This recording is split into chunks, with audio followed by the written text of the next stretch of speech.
Monsieur le ministre, depuis maintenant 2 mois, en marge des manifestations des Gilets jaunes, un certain nombre de centres-villes de notre pays sont chaque samedi le théâtre de violences et d'affrontements inacceptables.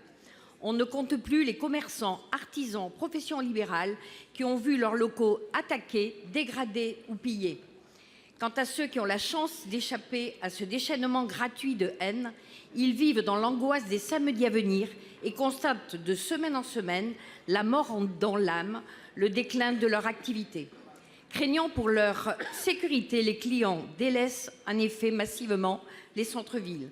Chiffre d'affaires en baisse de plus de 40%, chômage technique, licenciements constituent aujourd'hui le lot quotidien de nos commerçants, artisans, restaurateurs, hôteliers.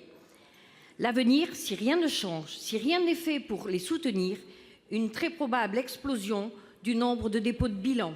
Or, monsieur le ministre, ces commerçants et ces artisans jouent un rôle économique mais aussi social.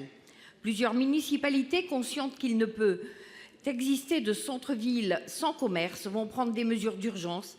C'est le cas de Toulouse où un conseil municipal exceptionnel examinera un plan d'aide de plusieurs centaines de milliers d'euros.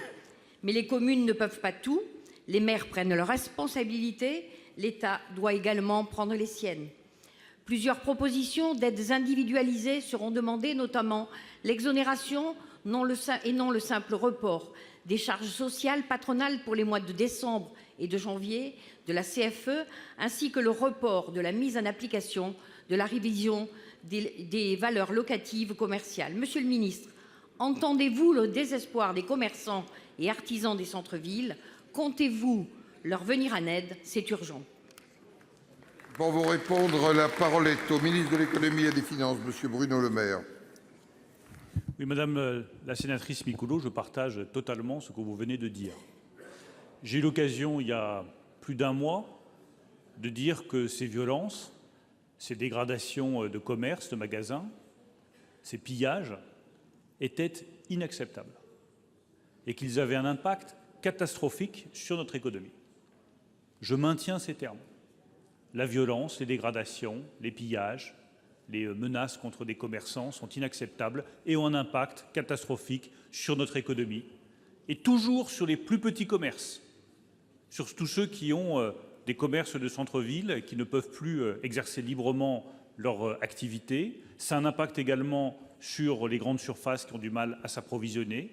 Ça a eu un impact considérable sur la restauration, sur l'hôtellerie, dans une période de fête qui est normalement une période où le chiffre d'affaires est élevé. Ça a eu un impact très important dans des secteurs très spécifiques, le jouet, l'alimentation, l'habillement. Nous allons faire le bilan des soldes d'ici quelques jours pour voir l'impact concret que cela a eu.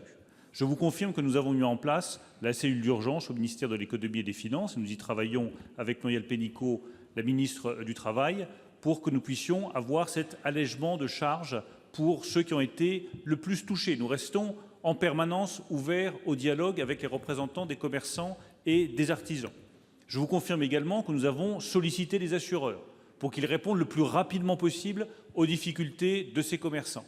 Et puis nous sommes en train de faire un bilan précis de l'évaluation de l'impact économique du mouvement en cours et des violences auxquelles elles ont donné lieu pour que nous puissions mesurer précisément l'impact de ce mouvement sur la croissance française et sur notre économie. En tout cas, ma porte, comme celle de Muriel Pénicaud, reste ouverte en permanence aux parlementaires qui le souhaitent, aux représentants des commerçants, des artisans ou de toutes les activités économiques pour que nous travaillions ensemble aux solutions les plus efficaces possibles. Merci. Je voudrais saluer dans cet hémicycle Madame Françoise Ramon, notre nouvelle collègue sénatrice d'Eure-et-Loir depuis le 2 janvier.